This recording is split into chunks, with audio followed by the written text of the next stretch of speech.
महान फलंदाज सचिन तेंडुलकरचे प्रशिक्षक रमाकांत आचरेकर सर यांच्या स्मारकाच्या प्रस्तावाला महाराष्ट्राच्या नगरविकास विभागाने मंजुरी दिली आहे. राज्य सरकारने आज जाहीर केलेल्या GR मध्ये शिवाजी पार्कच्या गेट क्रमांक 5 जवळ 1.8 मीटर क्यूब स्ट्रक्चर उभारण्याची योजना आखली आहे. या स्मारकाच्या देखभालीची जबाबदारी BV कामत मेमोरियल क्रिकेट क्लबकडे देण्यात आली आहे आणि शिवाजी पार्क जिमखान्याचे सहाय्यक सचिव सुनील रामचंद्रन यांनी या स्मारकासाठी पुढाकार घेतलाय.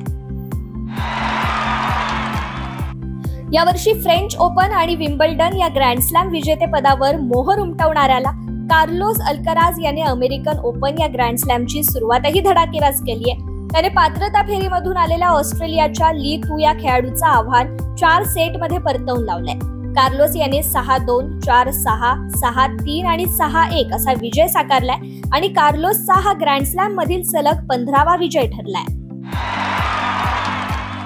बुधवारी 2 क्रिकेटपटूंनी आंतरराष्ट्रीय क्रिकेटमधून निवृत्तीची घोषणा केली आहे. आधी इंग्लंडच्या 37 वर्षीय फलंदाज डेव्हिड मलानने निवृत्ती घेतली. त्यानंतर आता वेस्ट इंडिजचा वेगवान गोलंदाज रॉनन गॅब्रियलने आंतरराष्ट्रीय क्रिकेटला अलविदा म्हटलाय.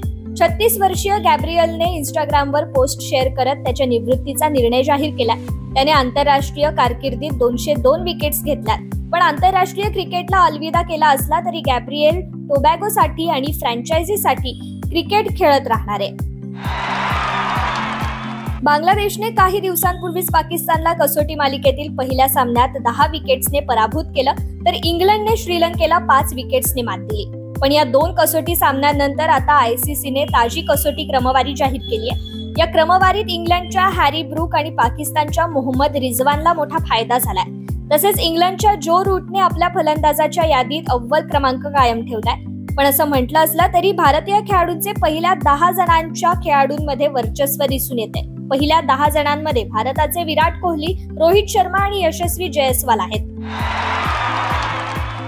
पॅरिस ऑलिम्पिक स्पर्धेत कांस्य पदक जिंकणारा भारतीय पुरुष हॉकी संघ पुन्हा मैदानावर उतरणार आहे. आशियाई चॅम्पियन ट्रॉफीसाठी भारतीय संघाची घोषणा काल करण्यात आली आहे. भारतीय संघ या स्पर्धेत सुवर्ण पदक जिंकण्यासाठी प्रयत्नशील असेल. 8 ते 17 सप्टेंबर या कालावधीत चीनमधील इनर मंगोलियातील हुलुनबुई येथे ही स्पर्धा होणार आहे. मात्र आगामी आशियाई चॅम्पियन्स ट्रॉफीसाठी 18 सदस्यीय पुरुष संघाची घोषणा केली गेली आहे. इंग्लंड विरुद्ध श्रीलंका यांच्यात कसोटी मालिकेतील दुसरा सामना हा आजपासून खेळवण्यात येणार आहे. या सामन्याचे आयोजन हे ऐतिहासिक लॉर्ड्स क्रिकेट ग्राउंड मध्ये करण्यात आलंय. श्रीलंकेला पहिल्या सामन्यात 5 विकेट्सने पराभूत व्हावं लागलं. त्यामुळे श्रीलंका क्रिकेटने दुसऱ्या सामन्यासाठी प्लेइंग 11 मध्ये 2 बदल केलेत. हुसेलच्या जागी पाथुमा निसांका याला संधी देण्यात आली आहे, तर विश्वा फर्नांडो याला डच्चू देत लहिरू कुमारा याचा समावेश करण्यात आलाय. जो रूट हा क्रिकेट विश्वातील सर्वात अनुभवी सक्रिय फलंदाजांपैकी एक आहे. रूटला श्रीलंकेविरुद्धच्या दुसऱ्या कसोटी सामन्यात मोठा विक्रम करण्याची संधी आहे. जो रूट त्याच्या निशाण्यावर इंग्लंडचा माजी कर्णधार आणि सलामीवीर एलिस्टर कुक याचा विक्रम आहे.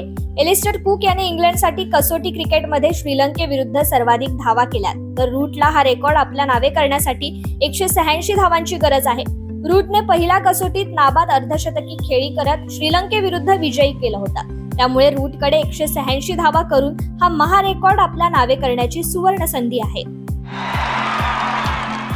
IPL स्पर्धेच्या 18व्या पर्वाची खलबतं सुरू आहेत. यासाठी फ्रँचायझींमध्ये उलथापालथ देखील सुरू झाली आहे. कोणाला संघात ठेवायचं आणि कोणाला रिलीज करायची याची चर्चा सुरू आहे. IPL 2025 स्पर्धेपूर्वी मेगा लिलाव पार पडणार आहे आणि या लिलावात खेळाडूंवर पैशांचा वर्षाव होणार आहे. असं सर्व चित्र असतानाच IPLच्या बेस्ट 11ची निवड अश्विनने केली आहे. अश्विनने आतापर्यंतच्या 17 पर्वाचं आकलन करून 11 बेस्ट खेळाडू निवडले आहेत. यात भारताचे 7 आणि विदेशी 7 खेळाडू आहेत.